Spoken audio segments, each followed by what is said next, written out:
Well, the U.S. Senate is about to gavel in on this 9th day of the month of September. They'll begin the morning with a moment of silence in remembrance of the 12th anniversary of the 9/11 attacks. Work on a resolution authorizing military strikes against Syria will take a pause while the diplomatic community works on an alternate plan to secure Syria's chemical weapons arsenal. And now live to the U.S. Senate here on C-SPAN 2.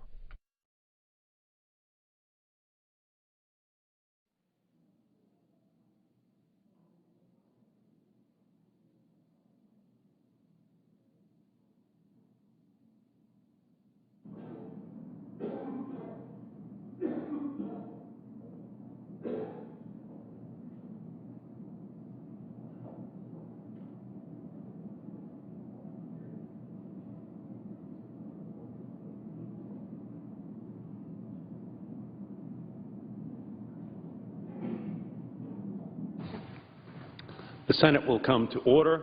The chaplain, Dr. Barry Black, will lead the Senate in prayer. Let us pray.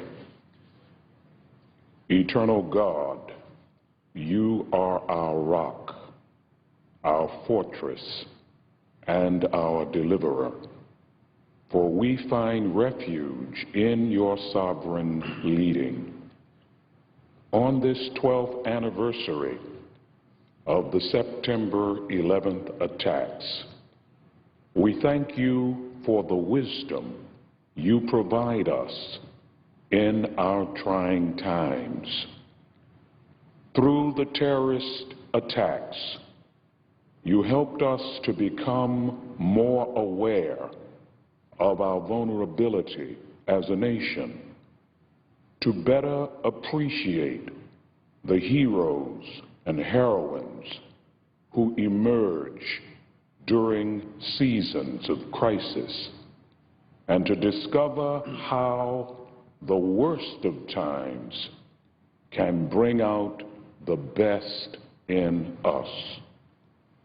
As our nation again confronts precarious challenges, use our lawmakers as instruments of your peace, bringing hope where there is despair and order where there is chaos. We pray in your great name. Amen.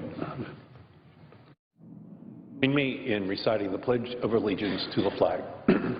I pledge allegiance to the flag of the United States of America and to the republic for which it stands, one nation, under God, indivisible, with liberty and justice for all. Go ahead and read the communication part first.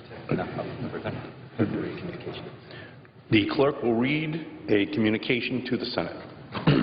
Washington, D.C., September 11, 2013. To the Senate. Under the provisions of Rule 1, Paragraph 3 of the Standing Rules of the Senate, I hereby appoint the Honorable Edward J. Markey, a senator from the Commonwealth of Massachusetts, to perform the duties of the chair. Signed, Patrick J. Leahy, President Pro Tempore.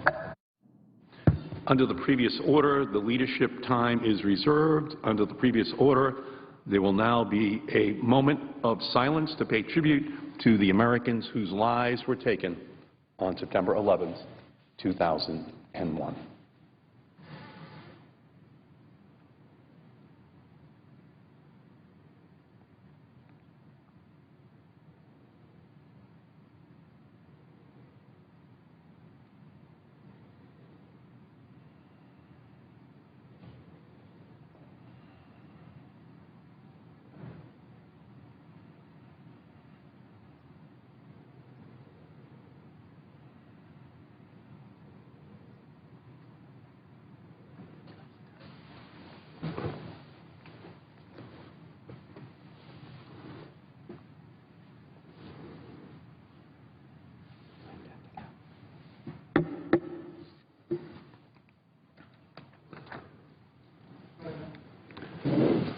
The Majority Leader is recognized. I now ask unanimous consent the Senate be in a period of morning business till 2:30 this afternoon. That will be for debate only, with all other aspects of the previous order being in effect. Objection? Without objection. Mr. President, the Republican leader and I have spoken, and we're working on a way forward based on the President's speech and what's gone on here the last few days. He and I will confer shortly again, but right now we'll just be in a period of morning business. People can come and talk about whatever they want. It's my understanding the time is equally divided between the two sides. Is that right? The Senator is correct. So anyway, following our remarks, Senator McConnell and mine, the time at 2:30 will be equally divided and controlled between the two leaders of the designees. Senators will be able to come and talk for 10 minutes. There will be a remembrance ceremony on the east front of the Capitol in less than an hour. Members will gather in the rotunda quarter to 11. Mr. President, I can remember those 12 years ago so clearly. Not far from here, in S-219, is a meeting room. That was where Leader Daschle held his leadership meetings every Tuesday morning at 9 o'clock. I was the first one in the room, and Senator John Breaux from Louisiana came in and he said, flip on the TV, there's something going on in New York. So we turned on the TV and, yeah, it looks like something happened in New York. We just thought an airplane had malfunctioned or something had gone wrong and hit that tower. So meeting started, TVs were off, we were doing our business of the day, and suddenly a group of police officers come in and grabbed Senator Daschle and took him outside. He came back very quickly and said, there's an airplane headed for the Capitol, we got to get out of here. And there was a lot of confusion, to say the least, as staff and senators were ordered out of the buildings, plural. And as we left that S-219, you could look out the window toward the Pentagon, and the smoke was billowing out of it. It was just billowing out. You could see it so very, very plainly. Now, at that time, we didn't know what was happening.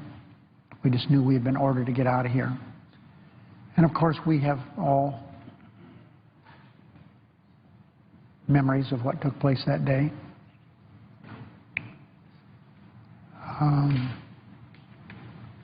I was the assistant leader, as was Nichols from Oklahoma.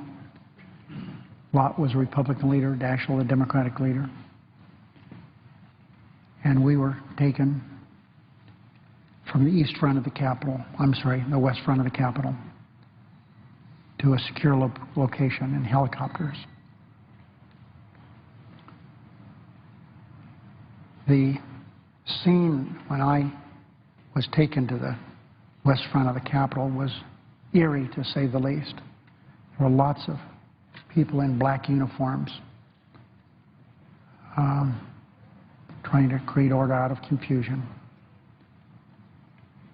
Without going into a lot of detail, we went to a location, and the Vice President was there and met with us and kept us informed as to what was going on with the President. We spent the day there, came back to the west front of the Capitol, where all members of Congress gathered. And Barbara Mikulski, for lack of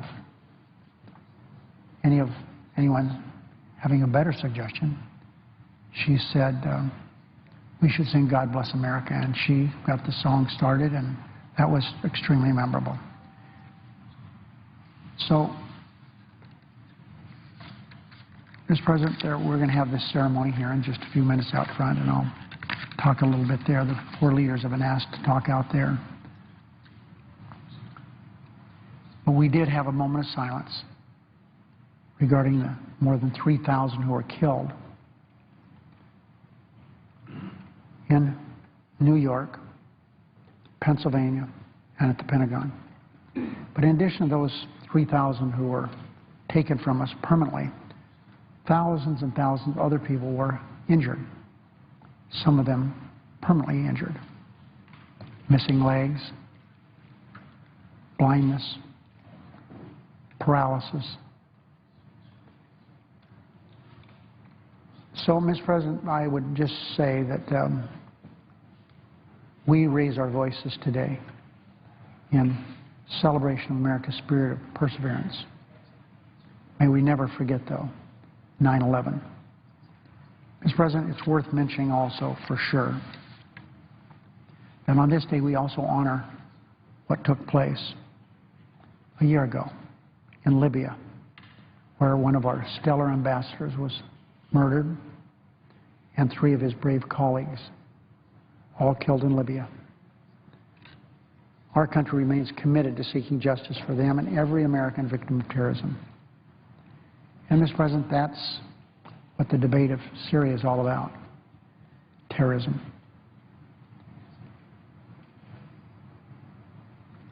Before I began the caucus yesterday, where the President came, my introduction to the President was a film that's around, created by Senator Feinstein and others. It's about 12 or 13 minutes long, and it shows what went on in graphic detail with this brutal chemical weapons attack in Syria, where these children are dying and dead. Remember, these poisons get the little kids first.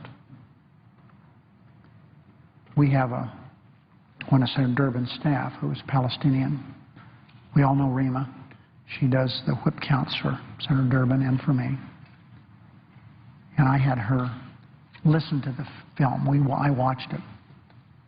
She listened so she could give me some idea of what people were saying there. They were yelling. It was so sad. And what they were saying is that, mostly, they were praying. It was very, very sad to see people holding their little babies. Breathe, breathe. They couldn't breathe. And you can see perspiration. Some of them, they dumped water on them to keep them because anything to give them some relief. Rows of these dead people. Hundreds and hundreds of little children. Some of them dressed in their play clothes, little fancy, colorful little T-shirts. So, Mr. President, even as we pay tribute to America's tradition of freedom for every citizen across the globe, an evil dictator denies his citizens not only their right to liberty, but also their right to live. Now, the Assad family is pretty good at killing people. New York Times had an article last 24 hours about his dad because it was a failed assassination attempt, killing 30,000 of the people that he thought needed to be killed. 30,000. That country, Syria, denies citizens the right to liberty, but even more significant, the right to live. So, Mr. President, I showed yesterday the caucus. No one wanted to see that. I didn't want to see it again. It was all I could do to glance up once in a while. I'd already seen it. Those visions will always be in my mind. But I showed my senators a video of this. Little boys and girls, grown men, eyes crusted shut,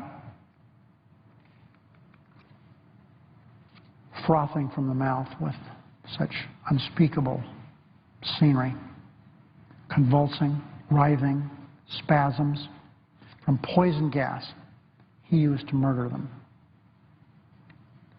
So it was hard to watch, but it was one that confirmed all of our conviction that the United States must not let the Syrian regime go unpunished for using something outlawed. Those weapons are not to be used in a war, let alone a bunch of innocent people. Yesterday, the President spoke to 2 caucuses. He spoke last night, making a compelling case for military action against the Assad regime. As the President said, we have to send an explicit message to not only Syria but the rest of the world. Remember, who has more chemical weapons than Syria? Only one country, North Korea. Think about that. If they get away with this, what's North Korea going to do? And then are we going to have a marketplace for purchasing chemical weapons? The use of chemical weapons by anyone, anytime, anywhere, including the battlefield, should not be tolerated. Preventing these weapons from being used is not only in our own national interest, but it's in the interest of the world. Diplomacy, Mr. President, should always be the first choice. That's who we are as a country. And so we've been asked to temporarily suspend consideration of a Syria resolution to allow for these conversations to take place around the world. Tomorrow, our Secretary of State is meeting with the Russian Secretary of State, Mr. Lavrov, to explore, in fact, if this is a legitimate proposal. Talking and action are 2 separate things. So what the Republican leader and I have spoken about, and we'll talk more today, is see what we can do to give the President the time and space that our country needs to pursue these international negotiations. And so we will report back at a later time. America must remain vigilant and ready to use force if necessary. And Congress should not take the threat of military action off the table. I want to spend a little time talking to Senator Menendez, the chair of the committee. I want to talk to other senators who are trying to work something out on their own. I will do that. Leaders in Damascus and Moscow should understand that Congress will be watching these negotiations very closely.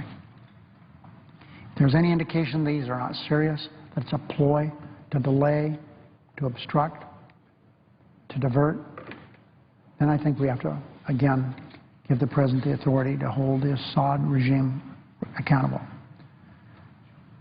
So it's our determination not to let Assad's atrocities go unanswered. How we answer is a question we will continue to work on. But it's very clear that we wouldn't be where we are today. Even my friend, the junior senator from Kentucky today, said that the reason that we're having possibility of a deal is because of the present threatening force. It's interesting. Assad has even denied, Mr. President, till just recent hours, ever even having chemical weapons.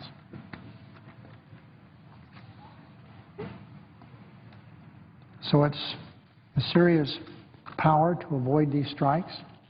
That will require swift and decisive action on part of the Assad regime to relinquish these weapons. We need a diplomatic solution to succeed, but just saying we want one doesn't mean it'll happen. So he must quickly prove the offer to turn over Syria's chemical weapons is real and not an attempt to delay. All eyes are on Russian President Putin. We all know that he was former head of the KGB. We all know about the KGB. He's president of that very big country, and we're also grateful that even though relations aren't perfect with Russia, they're okay. So much better than they have been prior to the breakup of that massive country, the Soviet Union. So we hope that Russia is a productive partner in these negotiations. Any agreement must also assure it's possible to secure these chemical weapons in spite of the ongoing civil war and keep those stockpiles out of the hands of terrorists. So, in short, Mr. President, I'm happy that we have some conversations going to see if this can be resolved diplomatically. I certainly hope so. I apologize to my counterpart, the Republican leader, for taking so much time. President. Mr. President. The Republican leader. 12 years ago, more than 100 members of Congress from both parties stood together on the Capitol steps to show our sympathy, solidarity, and resolve. Those of us who were there will never forget it. And later this morning, members will gather on the same steps to remember once again those who died and to recommit ourselves to our national ideals together. Our nation always pulls together in difficult moments. 9/11 showed us that. It's important we remember it. So I look forward to joining congressional leaders and others out on the same steps shortly on this day that has rightly become a very solemn one throughout our country. We remember today all those who were killed, as well as the families they left behind. We remember them with renewed sorrow. And we remember all who lost their lives or have been injured in the line of duty defending our freedoms since 9/11.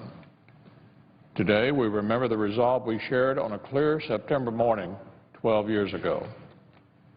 In the days and months that followed the attacks of 9/11, we did not cower. We took the fight to the terrorists, while here at home we opened our doors, our wallets, and our hearts to those around us. We persevered. We maintained what was and is best about our country.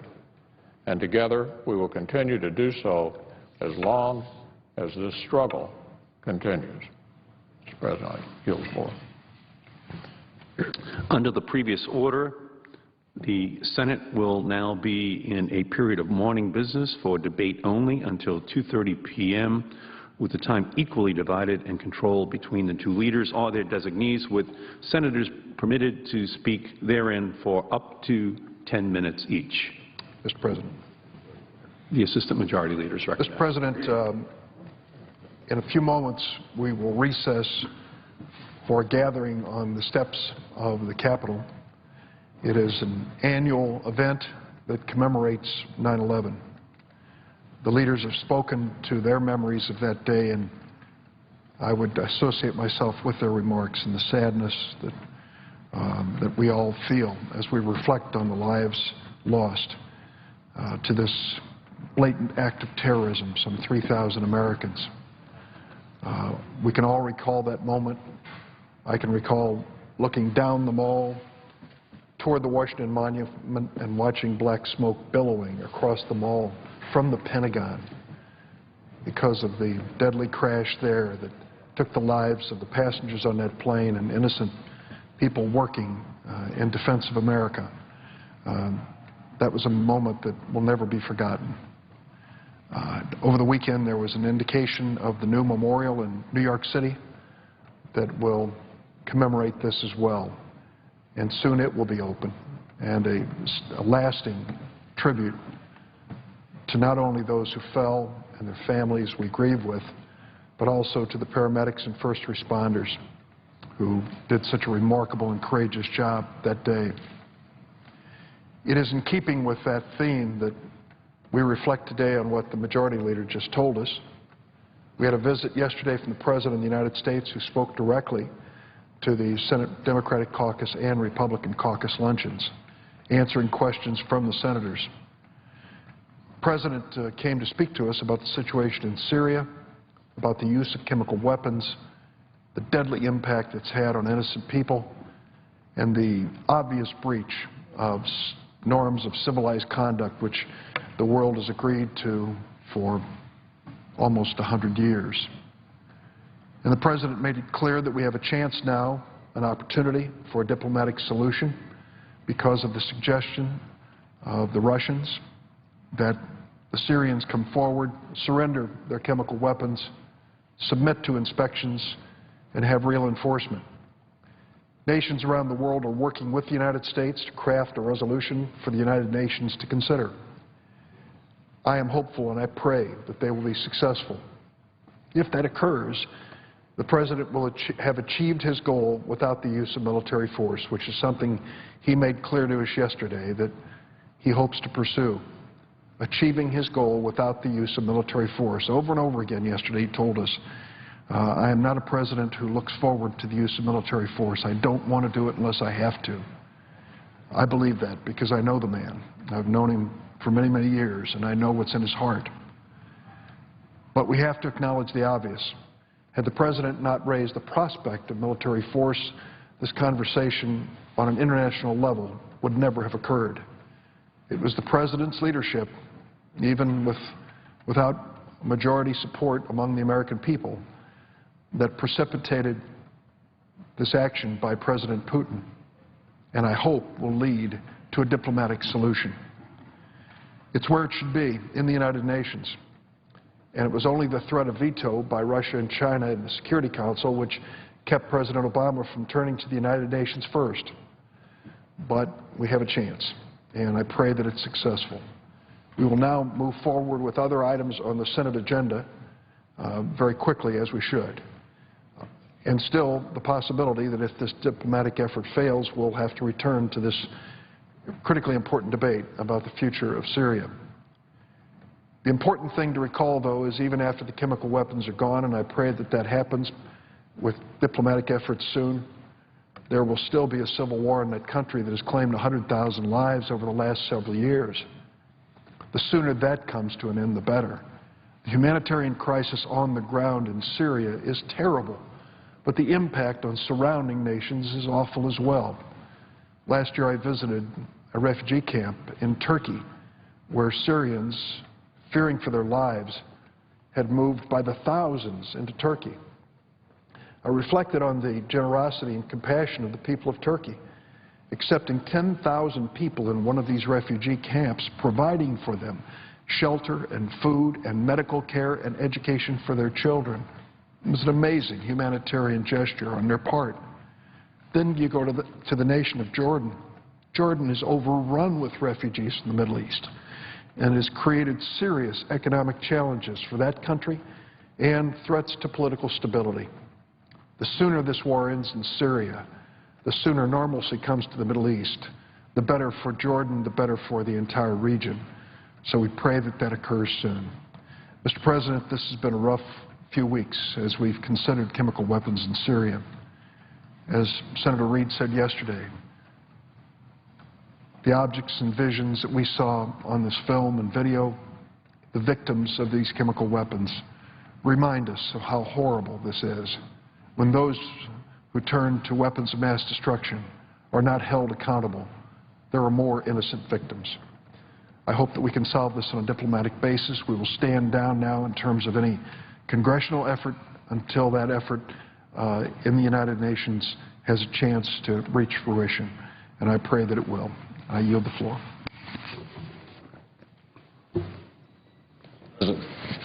Senator from Georgia is recognized. Thank you, Mr. President. I rise for a moment to speak to remember 9/11/2001, a day that every American citizen and every citizen in the world remembers. They remember where they were. They remembered what they thought. They remember the tragedy that we all watched on television that day. And it's appropriate that on every 9/11 of every year that we pause for a moment and pray for the victims and their families of that tragedy, that we remember what happened on that day, and that we commit ourselves to see to it that it never happens again. But it's important that it not just be a memory. It needs to be a seminal moment in our lives that allows us to never forget the tragedy of what I believe was the first battle in the greatest war between good and evil. Terrorism is the ultimate enemy for freedom, liberty, and democracy, and it is something we must stand up to and never cower to. Sometimes people ask me, what can I do? What can I do on 9/11/2012 to remember those who died, to remember those who saved lives, and to remember what happened? I said there are three important things for us to always do. Number one is give thanks for the EMTs, the firemen, the law enforcement officers who risked their lives and in many cases died to save people who were victims of the Twin Tower tragedy. That's number one. Second, remember, we are a soldier in the Army to fight terrorism. Every American should remember to be vigilant, watch where they go, If they see something unusual, they see something out of character, report it. We can be the second security force for our country. Third, and most importantly, pray for our country. Pray that we have the strength to continue to confront terrorism. It is important for us to remember that terrorists win when we fear them. When we change what we do in our lives because we fear terrorism, they have won that great battle. We must stand up to them, be vigilant for those signs that may indicate a terrorist attack may happen, and let them know no matter where, no matter when, no matter what, the people of the United States of America stand ready to confront you and see to it that never does our country cower in fear because of terrorism. So on this tragic day, where almost 3,000 citizens of the world lost their lives in New York City, Shanksville, Pennsylvania, or Washington, D.C., it is appropriate that we pause and remember those victims, their families, and all those that worked to save lives at 9/11/2001. But remember those three things. Pray for America and those who were victims. Remember, we are vigilant and should be a part of the Army that keeps our eyes open and reports things that are seen. And always remember that when we cower to terrorism and fear it, the terrorists have won. America must always be what America is, the strongest democracy on the face of this earth. May God bless our country, and may God bless the souls that died on 9/11/2001. And I yield back and suggest the absence of a quorum. The clerk will call the roll. Mr. Alexander.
A quorum call on the floor of the Senate as the Senate remains in morning business on this September 11th. At the start of the session today, Senate leaders gave tributes to the victims and offered remembrances of September 11th, as today is the 12th anniversary of that day. At 11 o'clock this morning, it appears that the Senate will go into recess to take part in a congressional ceremony on Capitol Hill. We'll have live coverage of that on our companion network, C-SPAN. While we wait for a member to come to the floor to speak, as they remain in morning business, we'll take you live to a hearing on the effectiveness of the Homeland Security Department that got underway a short time ago. I'm up here on the Hill, but have good, clear communication and single authority coming out. We have most of the authority for Homeland Security, but that's not true in terms of a lot of other subcommittees. So your comments on those, and I'd like each of you to address that if you could. Well, I'd be happy to volunteer to begin the conversation. I must tell you, Senator, that I think your frustration with the growth of the department in terms of personnel and dollars is something that I share a little bit. More is not necessarily better. I remember my first year as Secretary, well-intentioned Congress on both sides of the aisle wanted to give me more money, and I said, before you give me more money, I think we better take a look at it and see if we're doing an effective job with the money we already have. And I think you and Senator Carper bring that mindset. Someone told me that we've gone from 180,000 basically to 240. I don't know what the number is, but I mean, I just have no idea where the additional bodies are needed, notwithstanding some increase in personnel down at the border, CBP and ICE like that. So I must tell you, I think at the epicenter of all the concerns you have addressed is the failure of this institution of Congress of the United States to consolidate jurisdiction so that there are no end runs to protect vested interests that have been existing in silos for a long time. And I think the only answer to that is the will of this body to effect a change. Unless you can consolidate jurisdictional responsibility so that a small group of Republicans and Democrats in both chambers have exclusive jurisdiction or nearly exclusive jurisdiction, you're going to see through the process, because we all know that it is a little Byzantine. Everybody has allies on all these other committees, both on authorization and appropriation levels. We really need to do that. And I think if you can consolidate that responsibility, I think you can affect the kind of change that you're talking about. It is amazing to me that the Congress would ask two of America's great public servants, Lee Hamilton and Tom Kean, to spend about 1.5 years or 2 years, take all that testimony and say, we as a Congress want to know how we can help this new department mature and how we can make our country safer. And two of the most obvious and needed recommendations made 10 years ago: consolidate jurisdiction on the Hill and provide a public safety broadband network so that our police and fire and emergency responders can handle future crises and all that. And we're not there. And the third one is risk-based rather than all hazards. Exactly. And the third one is risk-based. I mean, clearly, but I must say they're starting to do it at TSA. I mean, I like the pre-clear program. I know John Pistol's done a great job. They're moving in that direction. But I'm going to say to my friends on both sides of the aisle here, then quit arguing about a fail-safe border security platform until you'll never make an absolutely secure border. What we want to do is reduce the risk. So we have to risk manage the border. We have to risk manage commercial aviation. We have to risk manage everything across the board. But I think at the end of the day, Senator, if you're looking to achieve the outcomes that I think generally shared on both sides of the aisle, the commitment's that strong, then I think the Republican and Democrat leaders in both chambers have to sit down before the next Congress and say enough's enough. One final anecdote, and I say this with greatest respect for my 12 years here on the Hill. I can't tell you the number of times we've been walking over to a vote, and we'd be leaving a committee or a subcommittee hearing, and there would be lament among the members. Geez, we got 5 or 6 committee hearings today and subcommittee hearings today, and we got to run from here to there. And everybody decries the pressure on legislators to do their job effectively in all these committees and subcommittees, but nobody wants to relinquish the seat on the committee or subcommittee. Well, it may not be voluntarily relinquished, But if the leaders in both chambers say, as of this Congress, this is done, we're making these changes, Homeland Security doesn't report to 100, it reports to 5 or 10, it will be done. So I think the answer to that is you got to get the leaders in both chambers and both parties to agree, because I think it's at the epicenter of solving the problems that you've just addressed. Strong letter to follow. Mr. Chairman, let me apologize in advance. I have to leave at 11 because I serve on a foreign policy board to the State Department, which has been rescheduled 3 times, but it is today in the meeting with we understand. We're just delayed. 11:30 we'll make the on next my way 17 to the minutes airport. count. All right, so I apologize. Let me just address reorganizing Congress, which I think is absolutely essential and will be very difficult to do. I was in the painful conversations with, I'm not sure if it was the Democratic caucus, maybe Senator Baldwin remembers back in the day, about the need for more jurisdiction for the House Homeland Committee. And the pitch was made, and people nodded, and then someone from the House Commerce Committee stood up and said, oh, no, but, you know, this notion of a interoperable emergency broadband network is central to our jurisdiction. And so, of course, read no change. People in this institution on both sides earn their power through their committee positions. And giving up power in this institution is not something people will do voluntarily. So I agree with Tom Ridge that the leadership will have to basically require it. However, the leaders earn their power through the loyalty of their members, and making members shrink their own power is not really helpful to leaders holding power. So I don't know how the thing changes, but until it changes, we won't have the robust homeland function that we should have. Just one other comment, as I kind of implied 10 years ago. The concept for the Homeland Department is more ambitious than maybe some of us would have wished. It was the White House's proposal to put 22 departments and agencies together. Some of us had thought about a more modest function directed by the Homeland Coordinator in the White House, a job Tom Ridge originally had. But we took it because the administration was behind it. So it's a daunting task to make this thing work. At this point, I do not think we should rearrange the deck chairs in the administration. But if there is a way, and maybe the members here have more power than members that I observed back in the day, if there is a way to reorganize Congress to give this committee and the House committee more power, I think our country will be safer for it.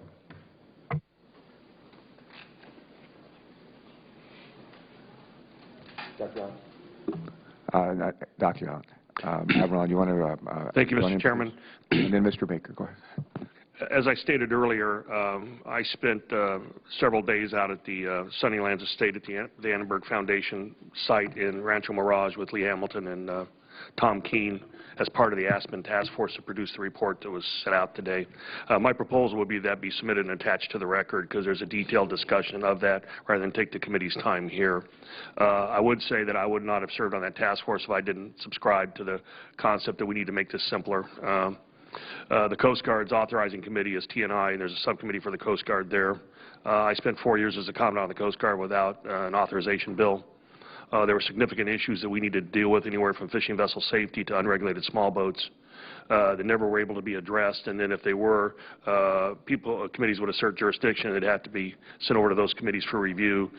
Very, very time-consuming. And if you look at some of the issues we haven't been able to address, and a lot of those are addressed in the Aspen report, I would direct the committee just to take a look, as I think there's a lot of issues on the record that have been tried to raise.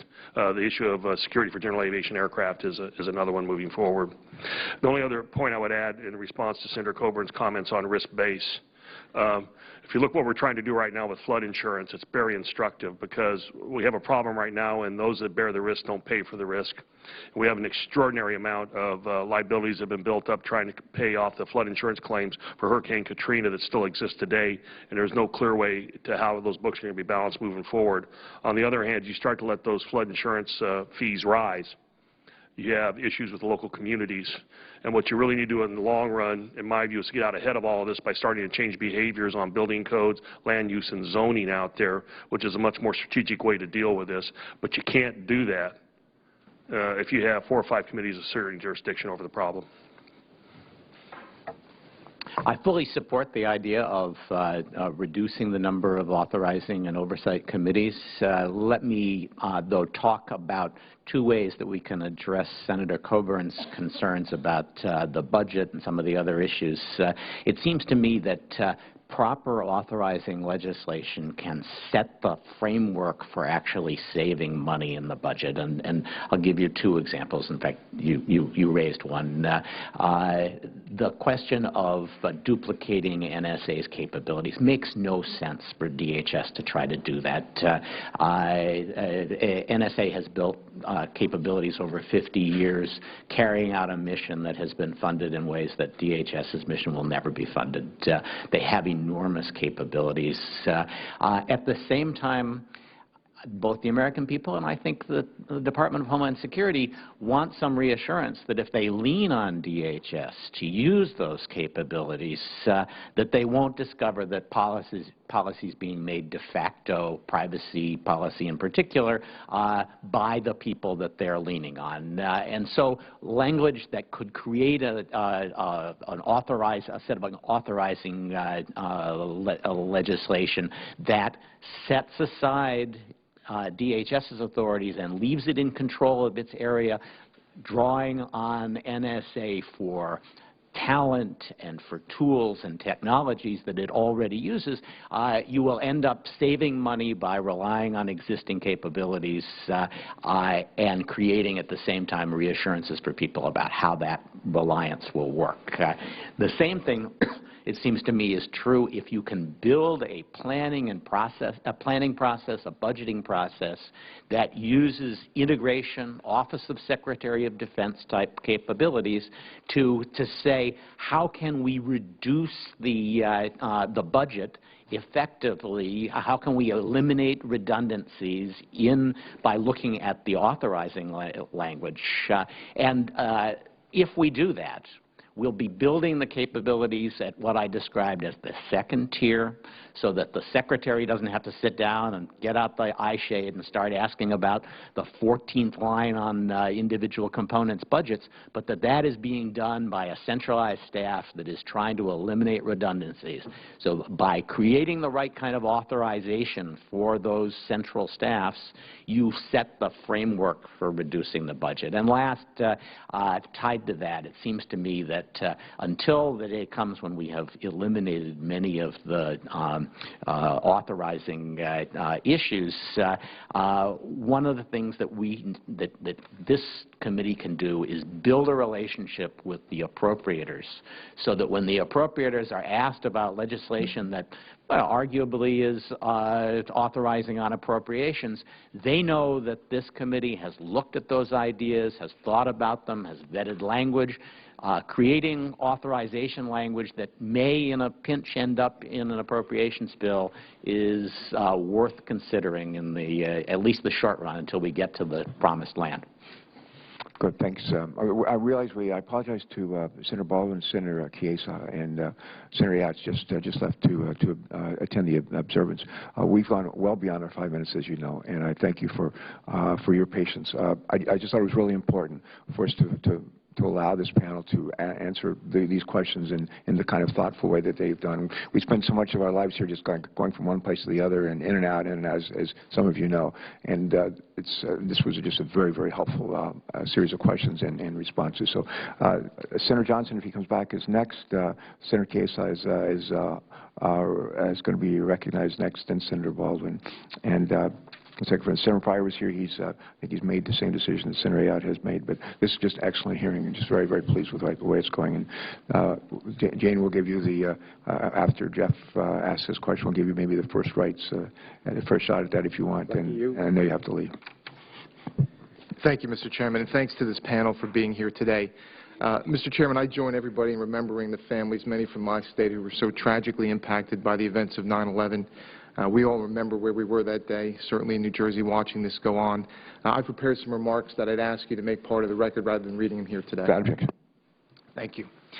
The most recent events that we've seen that really get to the issue we're talking about today were the bombing at the Boston Marathon.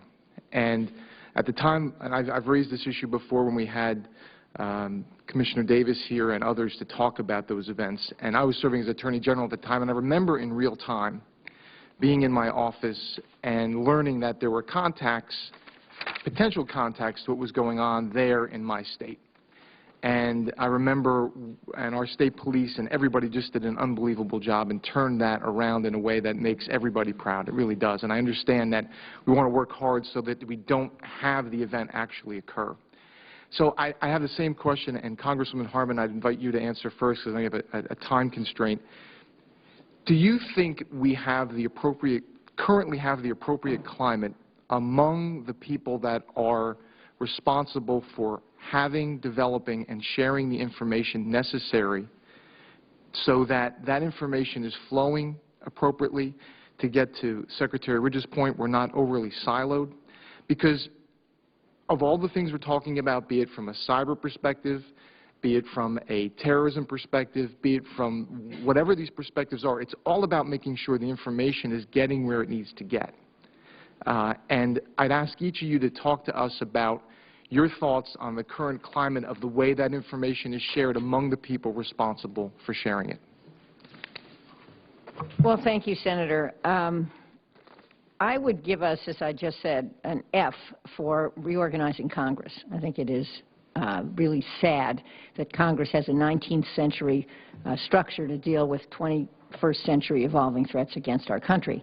But on information sharing, I would give us a B. And that's not an A, and I'm looking at Tom Ridge. I don't think B or B? B. It's not an A, but the challenge was to break down silos and to create opportunities for people to actually know each other, which is one of the ways you build trust and enable information sharing.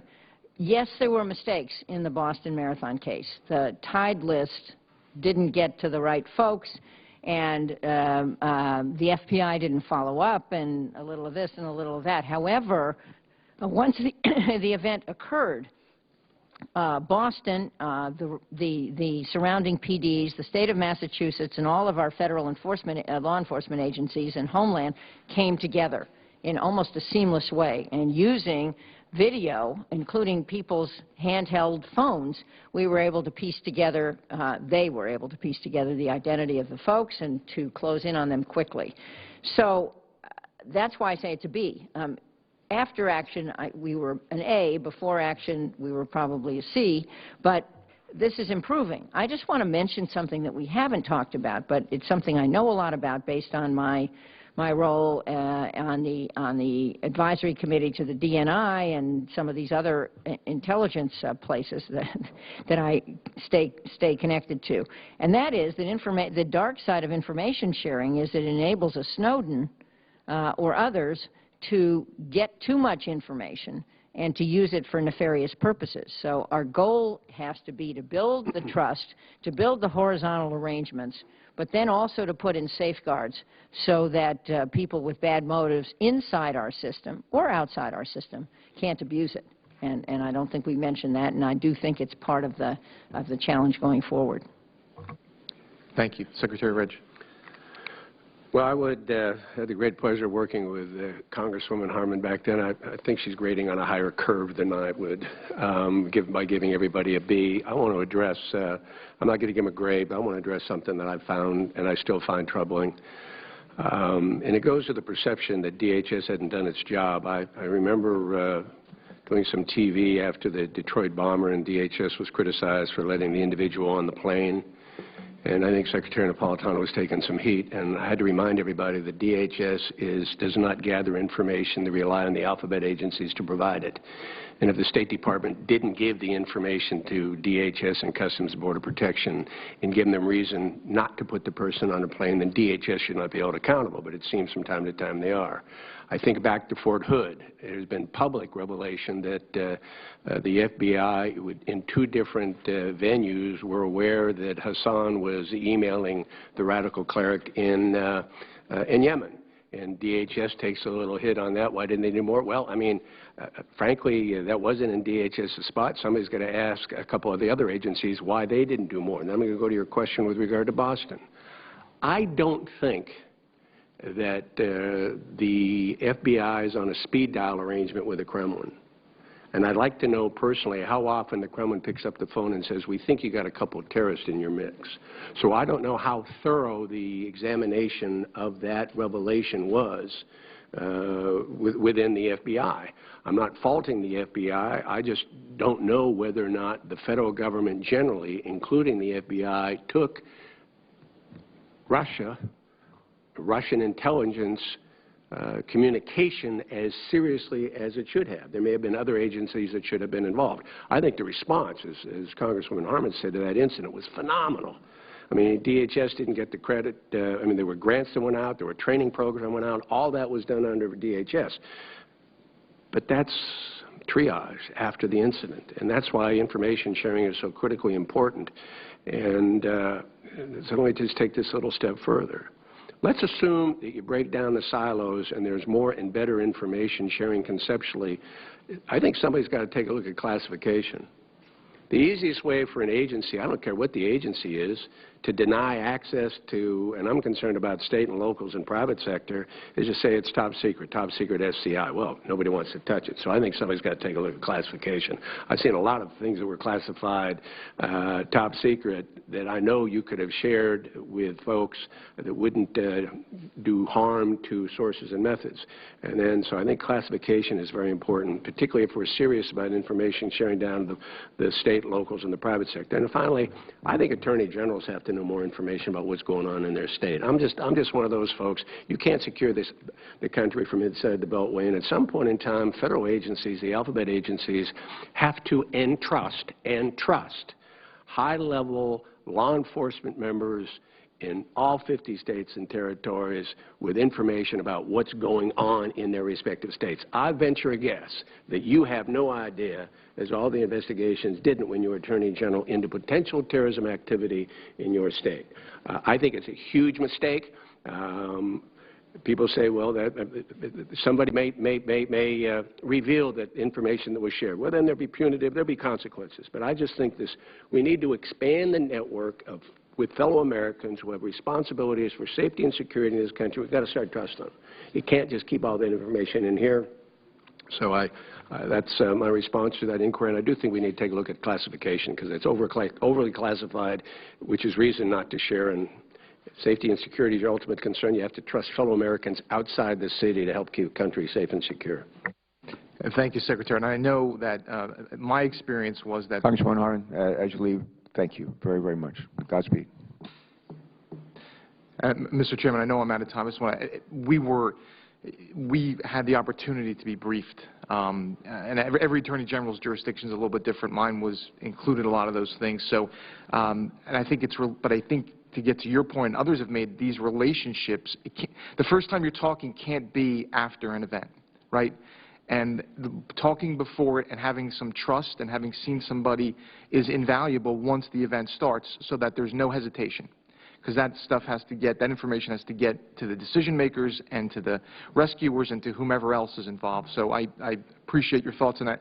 Mr. Chairman, I'm over my time, and I don't want to hold up Senator Baldwin, but at some point I'd love to hear from the other panelists, too. Senator Baldwin, are you okay if the other panelists respond to his question? Are you okay with that? Yeah, let's just do that. We have a good flow. Thanks. Thank you. Rather than repeat some of the points, which I think are very valid, that Jane and the Secretary have made, let me take a little bit of different spin on this. When you look at counterterrorism and the great expansion of transnational organized crime and illicit trafficking, we know there are growing linkages there.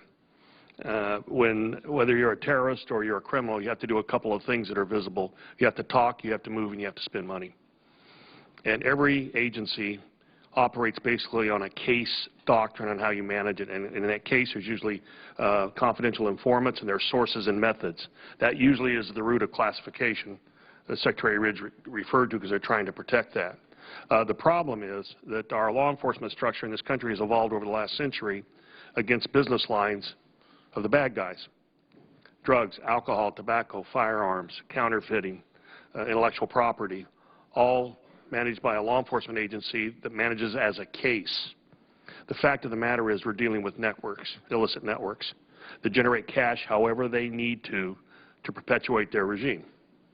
And what you need to do is attack the network with a network. And I think the greatest case for information sharing and the greatest case for more and better integration, not only in the Department of Homeland Security, but domestically and internationally, is to move to a way to look at these challenges as network challenges and how do we move across dealing with their business lines, which means you're only taking down one franchise. You're not dealing with the root of the problem, which is how the network manages itself, threat financing, how the money moves, how they move, and how they communicate. That is the #1 cause for action on information sharing, in my view. Three thoughts on this. One that I offer only tentatively because I don't know all the details, but I do remember that when the older Tsarnaev brother came back from Russia, he entered the United States. We had the chance to interrogate him. We had the chance to look at his electronics as he crossed the border. We didn't do it. My impression is we didn't do it because at that point the FBI had closed its case. And one of the questions I wonder about is whether DHS and CBP have deferred too much to the FBI. We have an independent responsibility to protect the United States, and the fact that the FBI closed its case is not necessarily a reason not to ask questions of somebody who has gotten the kinds of intelligence reports that Tsarnaev earned. Second, one of the things... Let me correct the facts on that. Okay. Your statement is an error. All right. The information was sent to the Joint Terrorism Task Force in Boston, but it was not relayed to Customs and Border Patrol at Kennedy. Okay. So then there clearly were failures of information sharing that cost us something and something significant. Second, we learned after Boston how valuable cameras can be. They're not valuable in stopping crime. They're valuable in catching the people who carry them out. That's also true. We learned that in the tube bombings in London. And yet, for a variety of reasons, including privacy campaigns, a lot of cameras have not yet been installed in city centers. We don't actually need them hooked up. We don't actually need to be watching them, but we need to be recording so that if something bad happens, we can go back and figure out what events led up to that. We should be encouraging the installation of those cameras, and if people have privacy worries, we should just have them continually write over their hard drives as opposed to send the data anywhere. And third, on the information sharing point, I thought that Gene Harman was exactly right. Information sharing creates risks. It creates the risks of Snowdens and Mannings. But Snowdens and Mannings look a lot like Chinese hackers who have also compromised computers on the networks. And the same tools that help us to provide better cybersecurity will also provide better audits of who's on the network, what they're doing, and will protect privacy as well because we'll be able to tell who's accessed information improperly. And so one of the things that this committee could do, that DHS could do, is to make it a little clearer to the state and local entities that get this, that get grants, that they can use that money for cybersecurity audit technology that will allow them to meet all of those requirements. Thank you. Thank you, Mr. Chairman. No, you're back. Thank you. Senator Baldwin, thank you for your patience here today. You can take as much time as you want. Thank you. Thank you, Mr. Chairman, Ranking Member, for holding this hearing. And I want to thank all of our panelists, including Congresswoman Harman in absentia, for your service to our country. And I appreciate each of your sharing your analysis and appraisal of where we've come in this last 10 years and where we still have to go. I want to focus my questions in on the larger issue of cybersecurity and the incredible increase in cyber attacks that we're experiencing. And I'd like, if you could, and I'll start with you, Mr. Baker, to sort of talk about any distinctions that we should appropriately make with regard to economic cyber attacks versus the threat of cyber terrorism, where the goal might be to, take out part of the power grid, for example. And I'd like to have you focus in. You ended your testimony a little bit with the private sector being in a position where they have more intel on their potential competitors, but I think you were talking about economic cyber attacks in that arena. So the question I have is, what can we do better with existing authorities? And then the second question that I would like to hear from all of you about is, I don't know how long the journey will be until Congress actually passes legislation on this topic to supplement the executive order and to respond to many of the issues that have been raised. But there's been lots of comment about, and Secretary Ridge, you talked about, don't make this prescriptive, don't make this regulatory. Again, I wonder whether there's a distinction we need to make when we're talking about critical infrastructure, because the people of America depend upon that critical infrastructure for daily life, and it may be private, but it is to the public benefit without question. And should there not be some additional obligation, some prescription, if you will, because of the level of importance of that critical infrastructure? If you don't mind, Mr. Baker, I'd like to start with your reflections on those questions. So there are two big worries in cyber. One is what you might call economic espionage, or espionage generally, in which all of the attacks are aimed at stealing information. And we've seen enormous amounts of that aimed at practically everybody who might be of interest to any foreign government with any capabilities in this area, and probably everybody on this panel and certainly everybody on this committee has been attacked in an effort to gather that espionage, that information. So that's a serious pandemic problem right now. Sabotage, or cyber war, or cyber terrorism designed to break systems so that they don't serve us is a very serious possibility. I'm not so sure about terrorism. I don't think it's been very healthy for al-Qaeda leaders to use the Internet in the past. But state-aided terrorism, if we actually did attack Syria, I think you'd have to worry that Iran or Hezbollah or some organization assisted by them would engage in cyber attacks on the United States designed to cause failures in financial or industrial control systems, and those could be very serious. All of those attacks tend to actually use the same basic techniques. You break into a standard commercial network, and then you try to hop to the industrial control network that you can break and cause serious damage. And so stopping the espionage attacks, making it much more expensive to break into systems to steal secrets, is probably our first and highest priority. Under existing authorities, we do have authorities to investigate. Well, first, companies know a lot about who's in their network. I represent a lot of them, and the experts that they hire will say, oh, yeah, this is this unit of the People's Liberation Army or some other criminal gang. We know by the things they're doing, the code they're leaving behind, who it is, and we'll tell you what their tactics are going to be for the next 24 hours or 48 hours. We can tell you what they're trying to steal and why. So they know a lot just from looking at the activity on their network, something that may not be available to law enforcement. What they can't do is go to the command and control servers that are being used to steal the information or to the headquarters computers. For that, you often need law enforcement authorities. But law enforcement doesn't have all of the background information.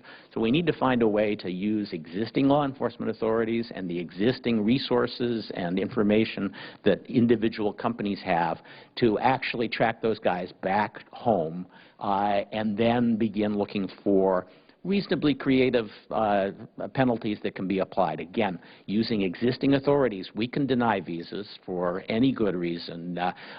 The President and Congress can impose financial sanctions on individuals who have committed this kind of crime. We've got lots of authorities we have not yet used.